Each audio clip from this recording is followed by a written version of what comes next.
Antes hice videos de icebergs, de misterios de Internet, crímenes sin resolver y conspiraciones de la cultura pop, así que quise hacer uno sobre medios perturbadores perdidos.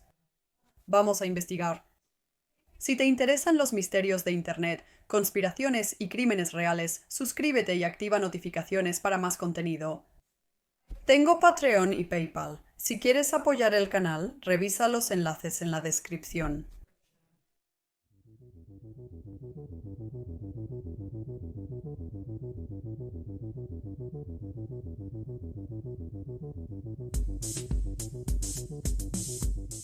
Tenía la intención de grabar al menos la introducción con mi cámara, como normalmente lo hago, pero si vives en el Reino Unido, sabes que estamos en medio de una ola de calor increíble en este momento, y hace demasiado calor como para vestirme apropiadamente para un video o para que mi maquillaje siquiera se quede en mi cara, así que decidí no hacerlo, pero probablemente la próxima semana ya estaremos de vuelta con el típico clima horrible británico.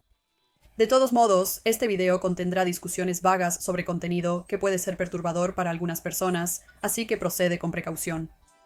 Si te atreves, visita mi Patreon para ver la versión sin cortes de este video, con más detalles sangrientos y contenido demasiado gráfico para YouTube. Videos sin cortes, sin anuncios y para todos los niveles. Me inspiré en parte en el iceberg Not Safe for Life de Plague Moth y en el iceberg Lost Media de Blame It on Georges. Ambos son videos fascinantes que recomiendo ver. Sin embargo, este video se centrará únicamente en medios perdidos, ya sea totalmente perdidos o parcialmente encontrados, pero no totalmente encontrados, y solo en medios que sean perturbadores de alguna manera. La wiki de los media también fue de gran ayuda para armar esto. Hay una sección de No Seguro para la Vida. Consulten ahí para más información sobre estas entradas. El término medios perdidos genera desacuerdo. Unos creen que son medios literalmente extraviados, mientras que otros los definen como todo aquello no disponible al público. Por ejemplo, cuando la policía decide no divulgar pruebas al público. Me inclino por la segunda definición, así que algunas entradas de este iceberg no están realmente perdidas, sino destruidas o confiscadas y no pueden verse públicamente.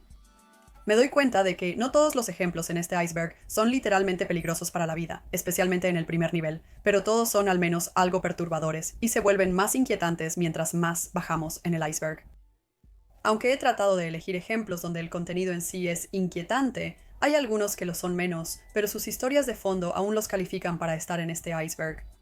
Dividiré esto en dos partes. Este video cubrirá los dos primeros niveles y la segunda parte los dos últimos.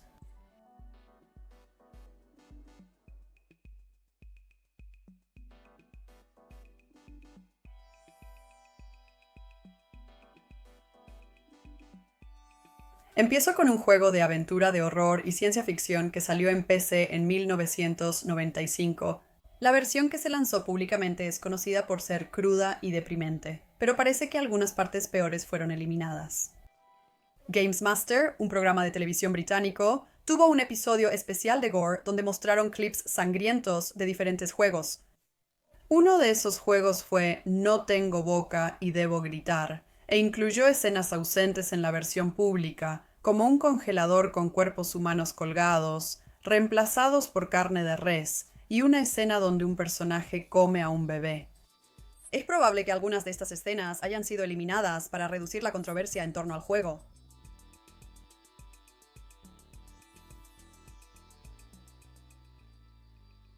Padre Ted es una comedia británica que se emitió por 3 temporadas entre 1995 y 1998. El episodio final, Yendo a América, muestra al padre Ted salvando al padre Kevin cuando intenta suicidarse saltando de una ventana. Sin embargo, originalmente se planeó un final diferente donde Ted se une a Kevin y ambos se quitan la vida.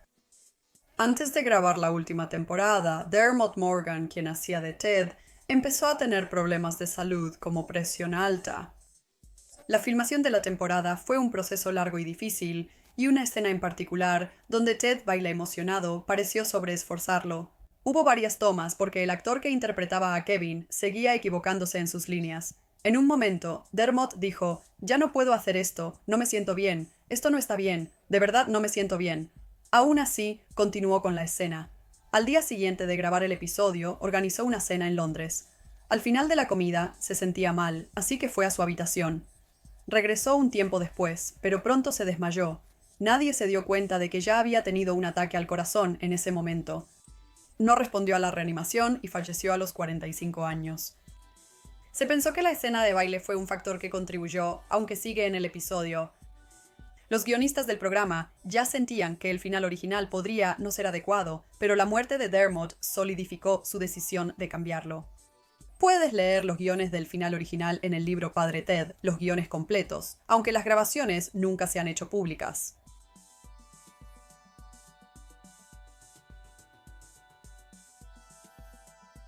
Holocausto Caníbal es una película que se estrenó en 1980. Fue tan realista que muchos creyeron que era una película snuff real y arrestaron al director por asesinato.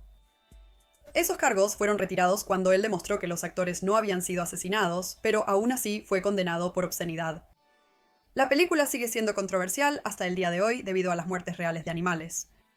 Tengo un video sobre Holocausto Caníbal si quieres saber más. No sabía en ese momento que una escena del video terminó siendo un medio perdido. En la escena, un guerrero Yamitari herido es bajado a aguas con pirañas y debía ser devorado vivo. Comenzaron a filmar la escena, pero nunca la terminaron porque las pirañas eran difíciles de controlar y la cámara submarina seguía fallando. Existen algunas fotos donde las pirañas cuelgan de la pierna del guerrero, pero cualquier video real probablemente fue descartado.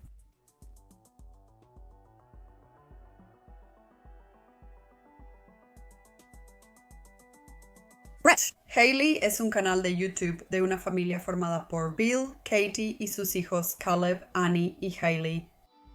El 1 de octubre de 2015, Caleb falleció por una enfermedad cardíaca genética incurable llamada miocardiopatía hipertrófica. Ese día, la familia grabó cuando Hailey perdió un diente y el video se subió casi una semana después. Como la familia grabó vlogs diarios durante 4 años antes de la muerte de Caleb y existen grabaciones de ese día, es probable que haya o existiera más material grabado de esa fecha. No se ha confirmado su existencia, por lo que el contenido de ese material es aún más especulativo. Dudo que la muerte de Caleb o lo que pasó después hayan sido grabados, pero quizá exista algo de contexto previo.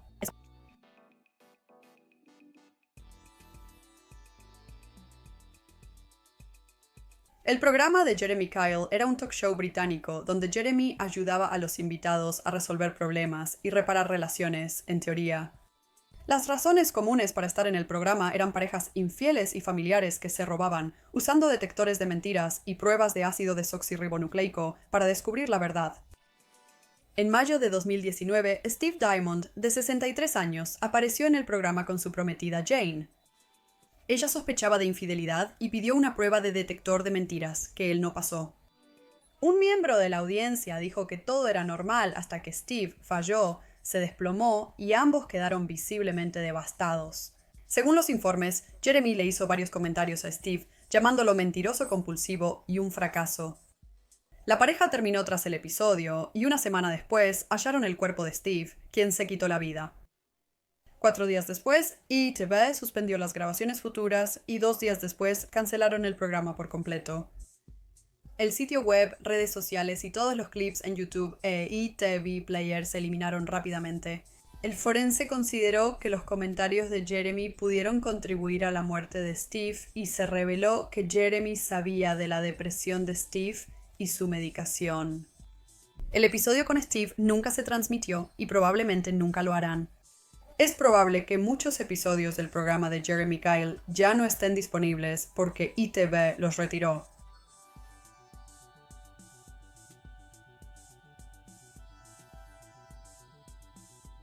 Horizonte Final, película de terror y ciencia ficción de 1997, tenía una duración planeada de al menos 130 minutos. Sin embargo, cuando los directores mostraron la película a Paramount, sintieron que era demasiado espeluznante, al igual que el público de prueba, lo que resultó en que se descartaran 30 minutos de metraje. Las escenas eliminadas incluían una escena muy violenta, donde un hombre se sacaba los intestinos por la boca y otro personaje tenía tornillos perforados en los dientes. Algunas de las escenas eliminadas, que supuestamente se encontraron en una mina de sal de Transilvania, se incluyeron como contenido extra en el disco versátil digital lanzado en 2006, y desde entonces han terminado en línea, aunque la calidad no es muy buena. El resto fue destruido, pero puedes leer resúmenes en línea.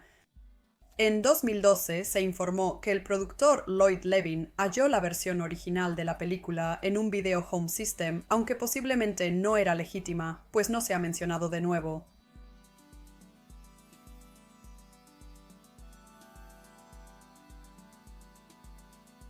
El 26 de abril de 2003, Aaron Ralston estaba descendiendo por un cañón estrecho cuando una roca se movió y le aplastó la mano contra la pared del cañón. Durante 3 días, Aaron permaneció ahí intentando romper la roca con un cuchillo, racionando la poca agua y comida que tenía con él, y eventualmente recurriendo a beber su propia orina. Grabó un video diario para amigos y familia, pensando que moriría ahí porque nadie sabía dónde estaba ni había ido a ayudarlo. Después de estar atrapado durante 3 días, intentó amputarse el brazo para liberarse, pero fue más difícil de lo que pensaba. El 6.º día lo intentó otra vez y lo logró. Descendió en rapel y empezó el regreso de 13 kilómetros a su auto, pero un equipo de búsqueda en helicóptero lo encontró y rescató. James Franco, quien protagonizó 127 horas, una película sobre el incidente, y los productores han visto las grabaciones de Aaron, aunque Aaron no planea hacerlas públicas. Un breve videoclip, además de una compilación de clips de audio, ha salido a la luz. Puedes verlos en YouTube, pero el resto solo ha sido visto por unas cuantas personas.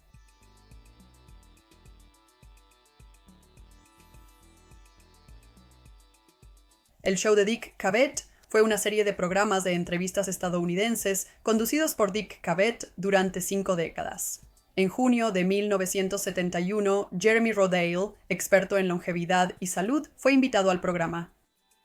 Dick lo entrevistó y él hizo varios comentarios relacionados con su buena salud, incluso proclamando que había decidido vivir hasta los 100 años. Cuando Dick habló con el otro invitado, Jeremy se recostó e hizo un sonido que luego compararon con un ronquido. Aunque dicen que Dick se volvió y preguntó: «¿Lo estamos aburriendo, señor Rodal?». Él niega recordar haber dicho eso y recuerda que supo al instante que Jeremy estaba muerto. Él ha hablado mucho del evento, así que es sabido lo que pasó, pero por razones obvias el episodio no se transmitió ni las grabaciones se publicaron.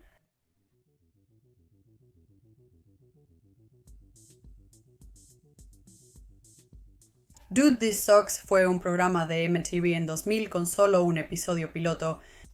El programa consistía en que 2 capitanas hicieran una rutina cada una, mostrando los talentos extraños de las concursantes.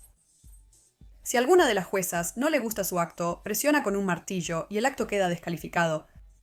Al terminar el programa, el equipo con más puntos gana el premio en efectivo. En uno de los actos, las empleadas del estudio les pidieron a 2 chicas adolescentes que se pararan en el escenario para una parte del programa que involucraba a 2 artistas, conocidas como las Shower Rangers. No les dijeron lo que iba a pasar. Las Shower Rangers eran 2 hombres vestidos con uniformes de Boy Scouts que, después de tomar un laxante potente, se inclinaron frente a las chicas y, por decirlo de alguna manera, las salpicaron de pies a cabeza. Es lógico que las chicas demandaran, pues no sabían que eso pasaría y luego fueron ridiculizadas en la escuela. Al menos una de las chicas tenía solo 14 años, así que es algo realmente perturbador que haya sucedido. Esa grabación del programa nunca se transmitió y parece que no hay planes de publicarla jamás.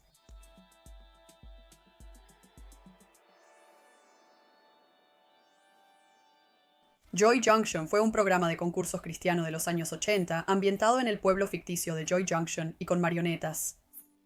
Los niños participaban en el programa y jugaban juegos que enseñaban lecciones valiosas de la Biblia. Ronald Brown fue elegido como ventrílocuo y en 2013 fue acusado de poseer material de abuso infantil.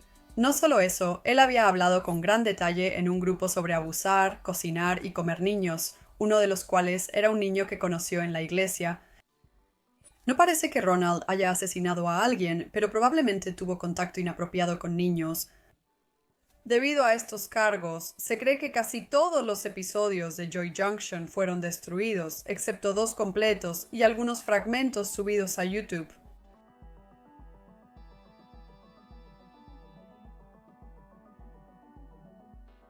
El marqués de Sade, nacido en 1740, fue un noble francés, político, filósofo y, lo más relevante, un escritor sumamente polémico. Su obra no era apta para el trabajo e inspiró el término sadismo, así que seguro imaginas los temas que trataba. Pasó su vida entrando y saliendo de la cárcel antes de ser internado involuntariamente, pasando un total de 32 años encerrado. Nunca dejó de escribir. Si le quitaban papel y pluma, tallaba en las paredes. Si no podía, se mordía los dedos y escribía con su sangre. Tras su muerte, su hijo, avergonzado de su trabajo, quemó la mayoría. Se desconoce cuántas obras diferentes, pero algunas aún permanecen y ocasionalmente salen a la luz, como una titulada 120 días de Sodoma, que fue encontrada en 1905. Aunque nadie puede negar lo perturbado que estaba Sayed, su trabajo ha recibido críticas más indulgentes en tiempos recientes y muchos lo consideran revolucionario.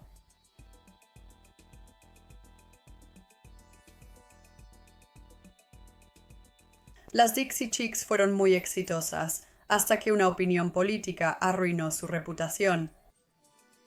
En 2003, después de que George W. Bush decidiera declarar la guerra a Irak, las Dixie Chicks hablaron públicamente en contra, y la vocalista principal, Natalie Maines, dijo que le daba vergüenza ser del mismo estado que Bush. Sus ex-fans no estaban contentos, y Natalie tuvo que disculparse públicamente por lo que dijo. Pero ya era demasiado tarde, las ventas ya habían caído drásticamente y de repente nadie quería trabajar con ellas. Incluso recibieron cartas de fans que se sentían traicionados. Una era una amenaza de muerte muy gráfica. La carta completa nunca se ha mostrado al público, aunque se sabe que detallaba cómo Natalie sería asesinada en su próximo show en Dallas. Afortunadamente no lo fue, tal vez debido al aumento de la seguridad, pero la banda tomó un largo descanso después de esto.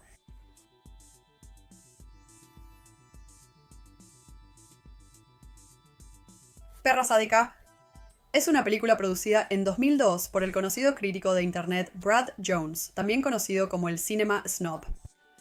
La película fue muy gráfica y mostró a los personajes comiendo heces y orinándose. Es aún más perturbador cuando una mujer, al saber que su novio le fue infiel, lo ata y le practica una cirugía nada profesional ni consensuada. Presumiblemente, poco después de su producción, la película fue robada, junto con más películas de Brad y toda su colección de disco versátil digital. En 2018, al preguntarle si tenía grabaciones originales de la película, Brad dijo que era posible pero poco probable y que no puede ver las cintas que conserva para saberlo.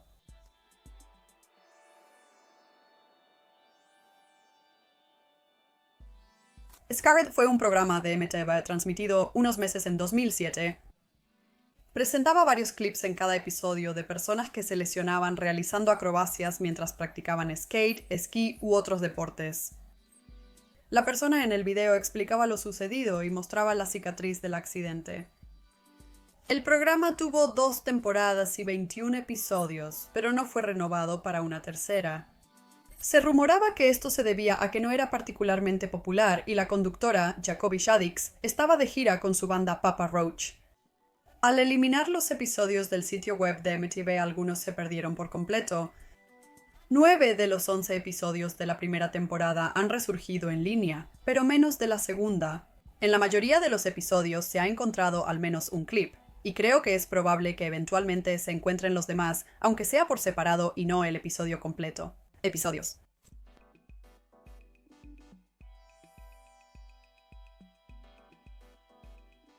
La Masacre es una película de explotación de 1971 producida por Miguel y Roberta Findlay. La pareja era conocida por hacer películas de muy baja calidad, y La Masacre fue una más en una larga lista, fracasando en taquilla y desapareciendo rápidamente del radar. 5 años después, Alan Shackleton compró la película para renombrarla y añadir un nuevo final. La tituló Snuff y promocionó la película actualizada como si uno de los actores realmente hubiera sido asesinado durante la producción. Naturalmente, esto causó bastante revuelo, pero cuando se comprobó que la posibilidad de que esta película fuera realmente una película snuff era falsa, la gente perdió el interés. Snuff ahora se puede encontrar fácilmente en línea, pero lamentablemente la original La Masacre es otra pieza perdida.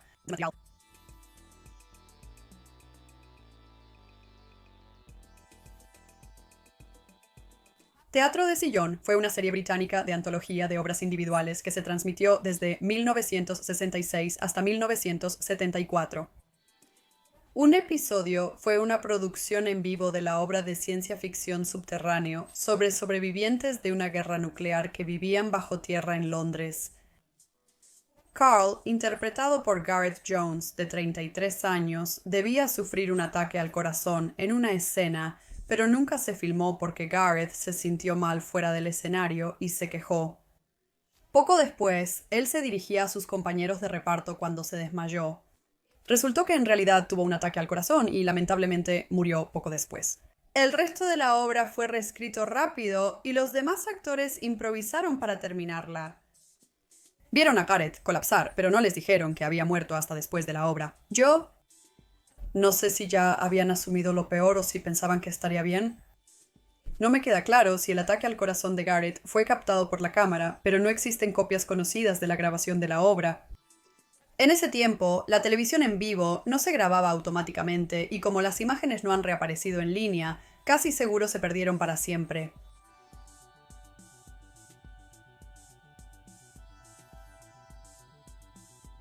Charles Manson fue un líder de culto infame cuyos seguidores cometieron 9 asesinatos en 1969. Antes de los asesinatos y su condena, Charles pensó en una carrera musical y se hizo amigo de Denise Wilson de los Beach Boys. Fue invitado al estudio del hermano de Denise para grabar música, alrededor de 10 canciones en total. Sin embargo, la amistad se rompió antes de lanzar alguna de las canciones.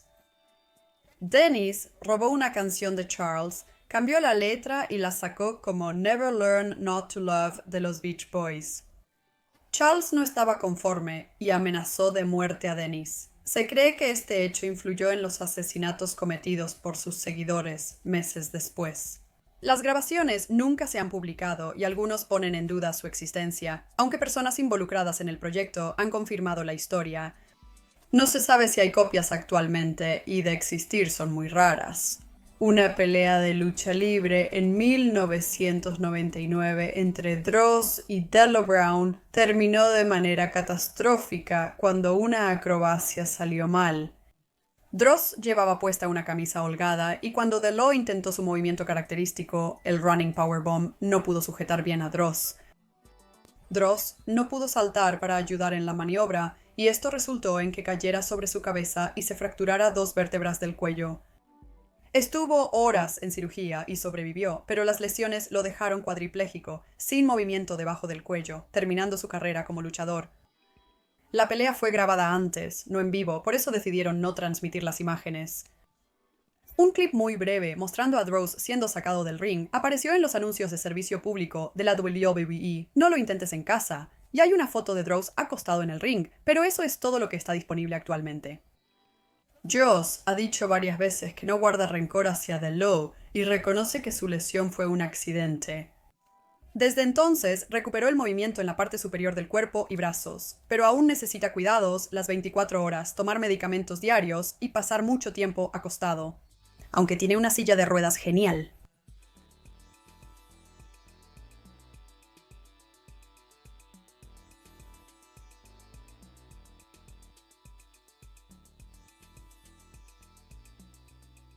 Un storyboard jam es un storyboard que circula entre el equipo de producción y cada miembro agrega algo. Es una diversión ligera para aliviar la tensión laboral. El resultado suele ser grosero, ofensivo y gracioso. El equipo de producción de Rugrats, un programa animado para niños, creó un storyboard jam que fue particularmente perturbador. Cuando le llegó a Steve Russell, un director y animador, él afirma que al principio le dio asco, pero terminó agregando más cosas, haciéndolo cada vez menos apropiado para el trabajo. Un cuadro mostraba la entrepierna sin censura de Stu. Russell lo pasó a otros, quienes agregaron cuadros peores y crearon escenas aún más locas. Confiscaron el guión gráfico y solo algunas páginas aparecieron en línea. El resto se perdió o quizá fue destruido. Lo inquietante de esto es que Steve Russell ha sido acusado de tener contacto inapropiado con menores. En 2020, una mujer alegó que Steve le envió mensajes y arte inapropiados cuando ella tenía solo 16 años. Así que, aunque en circunstancias normales, un guión gráfico de esta naturaleza ciertamente sería de mal gusto, pero no necesariamente incriminatorio, parece que en este caso podría ser una mirada a una mente depravada.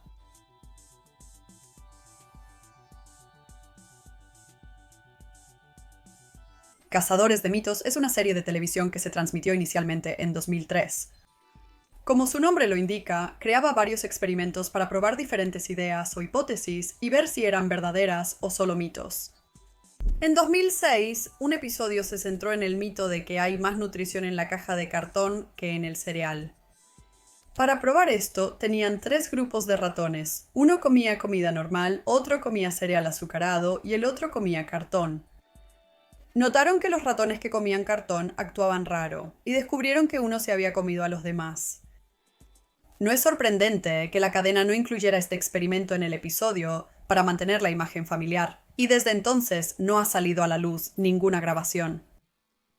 Me pregunto por qué hicieron el experimento si temían que los resultados afectaran su reputación. Rechazaron probar el mito de secar un perro en el microondas, y aunque hubo eventos imprevistos, todo sigue siendo poco ético para una hipótesis que pudo refutarse lógicamente.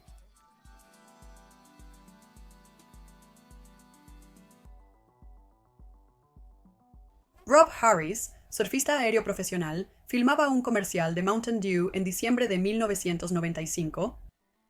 El comercial se titulaba 07 y era una parodia de James Bond, donde un hombre en smoking salta de un avión en explosión. El guión requería que Rob saltara desde una altura de 5.000 pies, abriera su paracaídas a 3.000 pies, realizara algunos aros y giros y luego abriera el segundo paracaídas.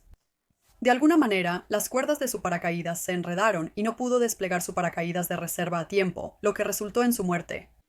Aunque probablemente nunca se publique el metraje de su caída y muerte, una versión editada del anuncio se lanzó meses después, con permiso de sus padres. Incluía imágenes de Rob de las tomas antes de que él cayera a su muerte.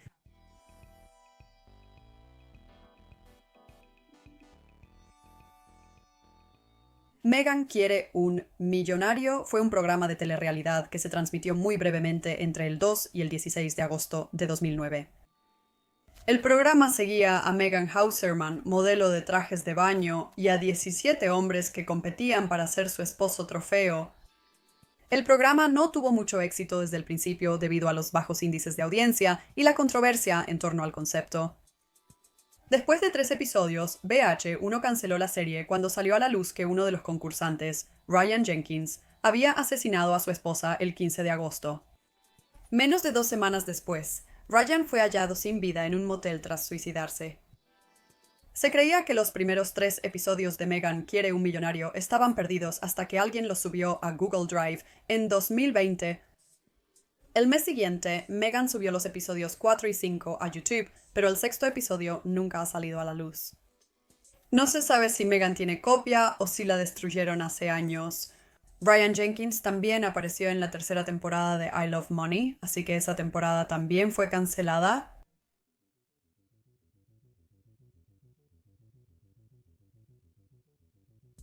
En abril de 1999, Eric Harris y Dylan Klebold mataron a 12 estudiantes y un maestro e hirieron a varios más en un tiroteo escolar. Antes del evento, la pareja jugaba el videojuego Doom, donde los jugadores crean WADs. Según entiendo, eso básicamente son modificaciones para el juego que pueden cambiar aspectos de este o agregar nuevos niveles. Eric hizo varios WADs que compartió con amigos y afirmó haber creado un nivel de la preparatoria Columbine. No está claro qué contenía este nivel, y hay rumores que sugieren que Eric y Dylan lo usaron para practicar el tiroteo con anticipación, pero eso no está confirmado. Se cree que este WAD podría titularse Real Doom Pronto Sepa porque Eric lo mencionó en uno de sus otros WAD, ese que fue descubierto más recientemente, aunque, de nuevo, eso no está confirmado.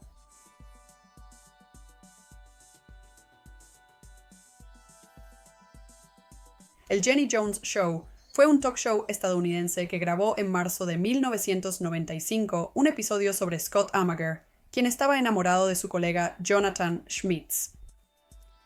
En el episodio, Jonathan es llevado al escenario pensando que verá a una colega enamorada de él, pero se encuentra con Scott. Jonathan está avergonzado, pero lo toma con humor y no parece ofendido. Sin embargo, 3 días después de la grabación, Jonathan, quien tenía un largo historial de enfermedades mentales y abuso de sustancias, le disparó y mató a Scott en su casa. Fue declarado culpable de asesinato en segundo grado y sentenciado a al menos 25 años de prisión. Fragmentos del episodio han salido en un documental de Home Box Office y otra serie, y son fáciles de encontrar en línea, aunque los productores no lanzaron el episodio completo.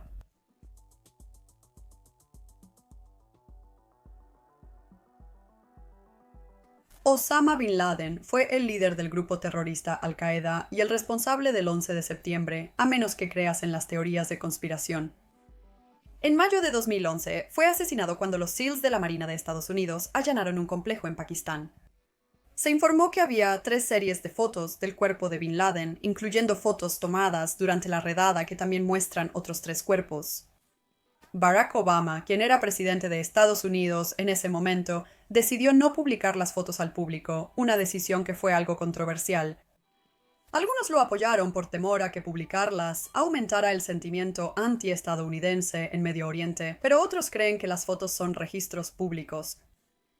La falta de fotos y el entierro en el mar de Bin Laden han hecho que teóricos de la conspiración crean que no fue asesinado. Publicar las fotos podría convencer a algunos de reconsiderarlo, pero me imagino que muchos simplemente dirían que era otra persona o que estaban editadas con Photoshop. Solicitaron publicar las fotos, pero las rechazaron.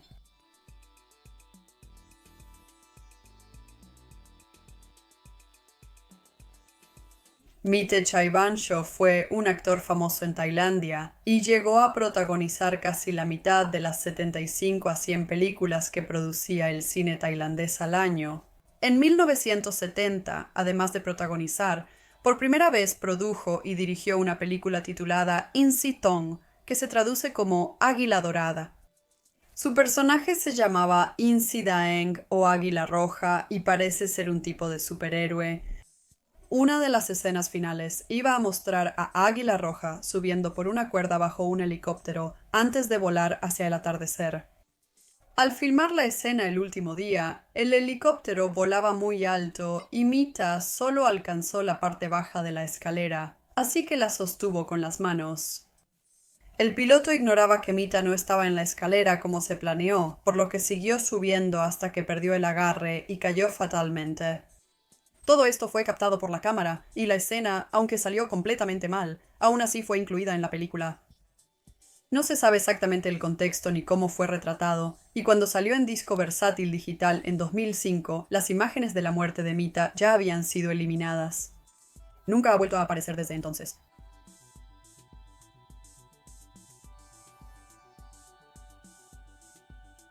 Christina Chubak fue una reportera de noticias estadounidense que se pronunció en contra de que la sangre y la violencia llegaran a los medios y creía que el sensacionalismo estaba destruyendo el periodismo legítimo. En 1974 se ofreció como voluntaria para producir un reportaje en el que le preguntó a un oficial de policía cómo alguien podría quitarse la vida. El 15 de julio, Christina llegó a su lugar de trabajo para grabar el noticiero de ese día, y sus colegas notaron que parecía especialmente alegre. Nadie pudo predecir lo que sucedería. Aproximadamente 8 minutos después, ella volteó hacia la cámara y dijo: siguiendo la práctica de UVXLT de presentar los reportes más inmediatos y completos de noticias locales de sangre y tragedia, Televisión 40 presenta lo que se cree que es una primicia televisiva, en color y con cobertura exclusiva de un intento de suicidio. Luego se disparó a sí misma. Esto fue en televisión en vivo, así que muchos lo vieron en tiempo real, pero pocos lo grabaron porque las videograbadoras no eran comunes entonces. Se desmintieron rumores sobre su aparición en películas y documentales. Aunque hay una recreación en YouTube, las imágenes oficiales seguirán privadas.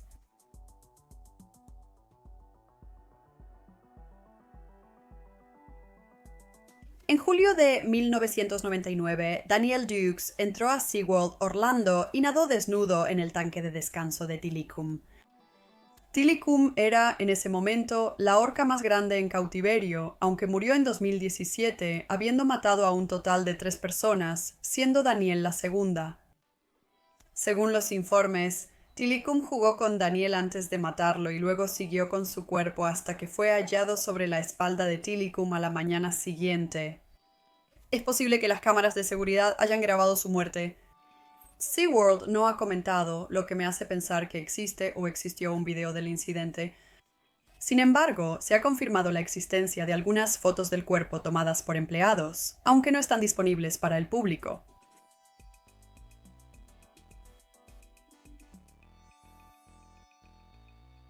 Dawn Brownshaw fue entrenador en SeaWorld y la tercera víctima de Tilikum, la orca que también mató a Daniel Dukes.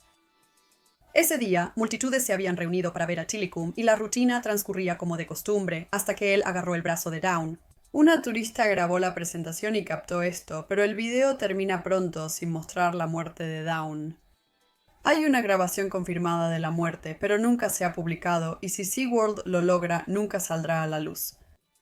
Intentaron que pareciera un accidente, sugiriendo que fue arrastrada por su coleta. Tilikum tenía su brazo, no su coleta, y la atacó porque se le acabó la comida y no hizo uno de los trucos tan bien como podía. Es triste que SeaWorld no cuide realmente a las orcas y las mantenga en cautiverio, tergiversando incluso un ataque mortal para proteger su reputación e ignorar el problema.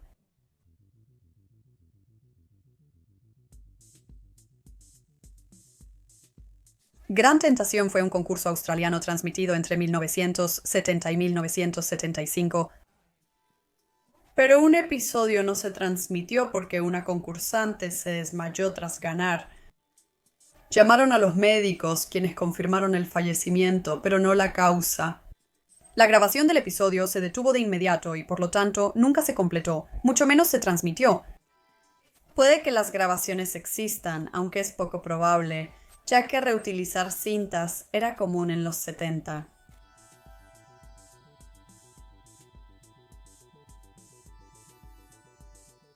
Un latido en el cerebro es un documental dirigido, producido y protagonizado por Amanda Fielding. A los 27 años, tras 4 años buscando sin éxito un médico para una trepanación, decidió hacérsela ella misma y filmar todo el proceso. La trepanación es un procedimiento antiguo cuya popularidad ha variado a lo largo de los años. Defensores dicen que permite alcanzar conciencia superior y euforia permanente. También supuestamente cura y previene varias enfermedades, incluyendo la demencia, y en el pasado se utilizaba para expulsar los malos espíritus del cuerpo. Estas afirmaciones no están respaldadas por la ciencia, aunque al menos algunas personas que se han sometido al procedimiento, incluyendo a Amanda, afirman haber experimentado un cambio notable y positivo después.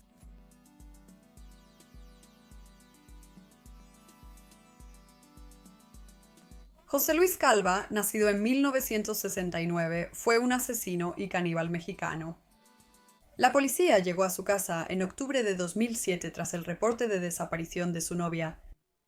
Cuando lo hallaron, él comía el cuerpo de su novia tras sazonarlo con limón.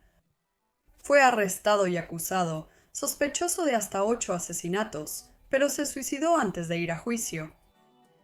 Cuando registraron su casa, además de una foto de Hannibal Lecter, la policía también encontró la novela inconclusa de José, cuyo título se traducía como Instinto caníbal o 12 días. Según se informa, la novela tenía temas relacionados con el canibalismo, la violencia y el consumo de heces, entre otras cosas perturbadoras. Se rumora que se encontraron más textos junto con la novela, como poemas, pero la policía no ha confirmado eso ni ha hecho pública la novela.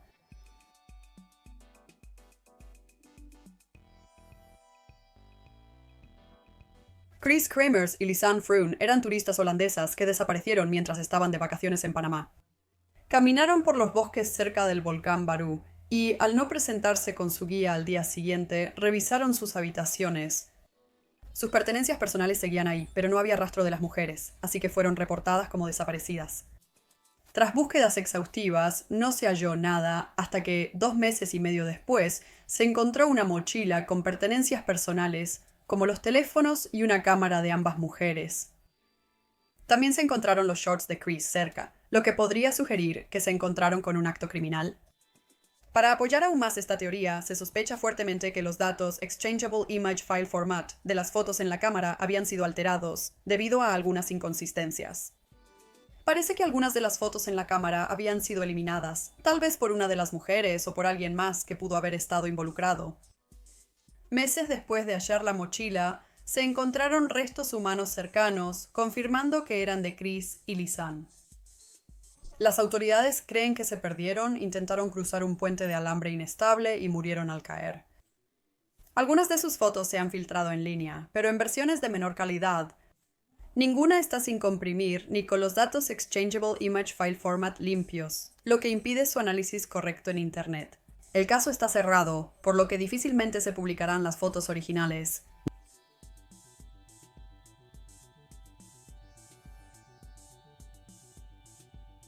Greg y Dwayne Allman formaron la banda Allman Brothers en 1969 y fueron considerados influyentes en la música rock sureña hasta su separación en 2014. Los hermanos participaron en una película biográfica sobre su banda titulada Jinete de Medianoche, inspirada en su famoso sencillo de décadas atrás. Sin embargo, la película nunca se completó después de que ocurriera un trágico accidente. El primer día de rodaje, los actores filmaron una escena en un lugar remoto donde William Hurt, que interpretaba a Greg, yacía en una cama de hospital sobre vías del tren. Durante la filmación, un tren apareció en la curva y el equipo tuvo que evacuar rápidamente. No pudieron sacar la cama de metal de las vías y el tren la golpeó, lanzando pedazos de metralla en todas direcciones, algunos de los cuales alcanzaron a la asistente de cámara Sarah Jones. Ella cayó al tren en movimiento y murió. Otros miembros del equipo resultaron gravemente heridos, pero lograron sobrevivir. La filmación se detuvo tras el accidente, pero el director quería terminar la película hasta que Greg presentó una demanda civil. Hay poco material en línea de Midnight Rider, pero la muerte de Sarah fue grabada en video, y ese clip es fácil de encontrar en Internet.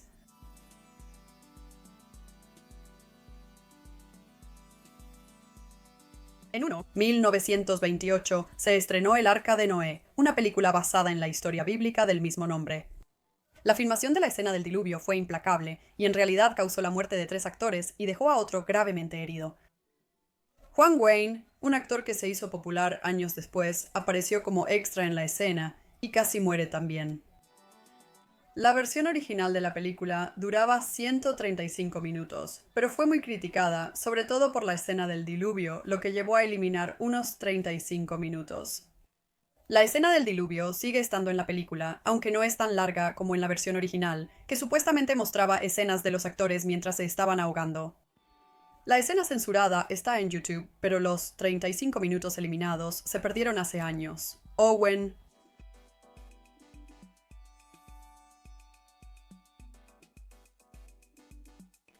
Hart era un luchador profesional en el momento de su muerte y su pasión terminaría llevándolo a su fallecimiento. La pelea fue ante público en vivo y se transmitiría por pago por evento. Owen, con su humor, planeó una acrobacia en la que sería bajado al ring con un arnés y terminaría cayendo de cara al ring. Todo salió mal cuando su arnés se soltó antes de tiempo y cayó 24 metros, aterrizando con el pecho sobre la cuerda superior del ring.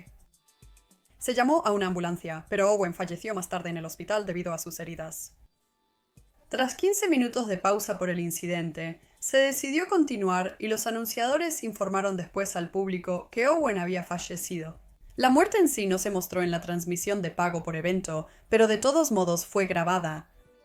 Está archivado junto con las grabaciones de la pelea donde Droff quedó paralizado con órdenes de no verla, copiarla ni destruirla.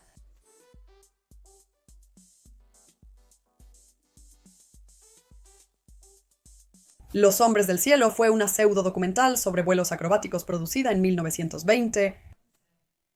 Durante la filmación de una escena de accidente de avión, las luces para guiar a los pilotos no se apagaron y los deslumbraron, causando que realmente estrellaran el avión. Ambos pilotos murieron al instante, y las imágenes del accidente se usaron en el montaje final de la película, justo antes de la reacción real de la novia de uno de ellos al comprender lo ocurrido. No hay clips en línea ni la película completa, solo se conocen algunas fotos de producción, anuncios y del accidente.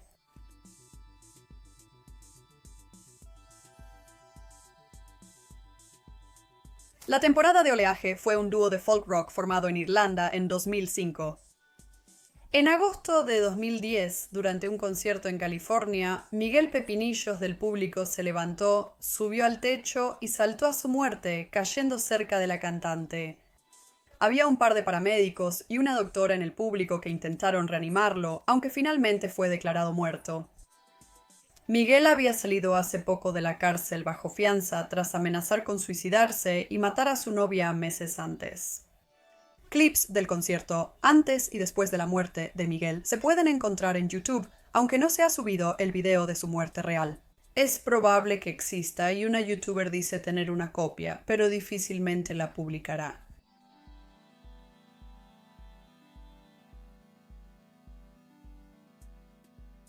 Tony Rena fue un piloto estadounidense que empezó a competir a los 6 años. Compitió en Indy Lights y en la Indy Racing League hasta octubre de 2003, cuando ocurrió un trágico accidente. Estaba probando su auto en el Indianapolis Motor Speedway y en la primera vuelta, mientras el auto giraba, el viento se metió por debajo y terminó volando hacia la cerca. El auto se partió en dos y Tony murió en el acto como resultado de un trauma interno. Los paramédicos intentaron reanimarlo sin éxito y lo llevaron al hospital en una ambulancia, donde fue declarado muerto. El accidente fue en una prueba privada, sin grabaciones, pero existen imágenes de cámaras de seguridad que nunca se publicaron. Hay un par de fotos de las secuelas, pero son después de que Tony y el auto ya habían sido movidos.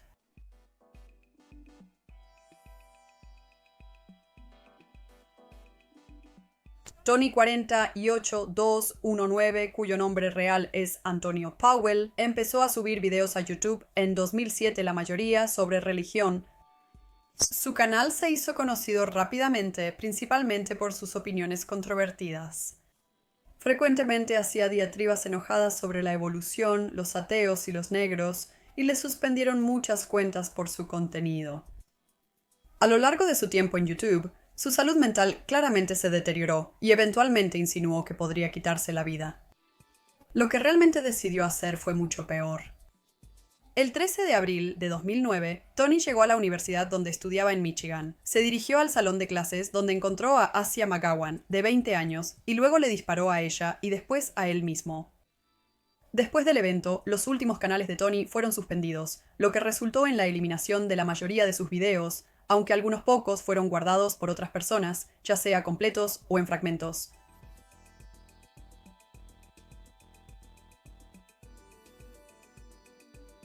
En mayo de 2013, el tornado más ancho registrado, de hasta 1.6 millas, cruzó Oklahoma. Un grupo de 3 cazadores de tormentas, Tim Samaras, su hijo Paul y Carl Young, conocidos como Twistex, viajaron junto al tornado con la intención de colocar un dron en su trayectoria para medir datos atmosféricos y sísmicos, con el fin de realizar investigaciones. En un momento, de repente, se movió hacia ellos y permaneció en su ubicación por un corto tiempo. El tornado arrastró el auto y mató a los 3 hombres. Tim se quedó en el auto, pero los cuerpos de Paul y Carl fueron encontrados a aproximadamente medio kilómetro de distancia. La cámara de Carl fue hallada y aparentemente grabó casi todo el evento, pero ese material no se ha publicado. Otro cazador de tormentas, Dan Robinson, también seguía ese tornado detrás del equipo Twist Ace, aunque solo lo notó al revisar las grabaciones de su cámara del tablero. Él casi fue absorbido también, pero afortunadamente logró salir con vida. Por respeto a las familias, Dan no publicará las grabaciones. Eso concluye la primera parte de mi iceberg de medios perturbadores y no aptos para la vida.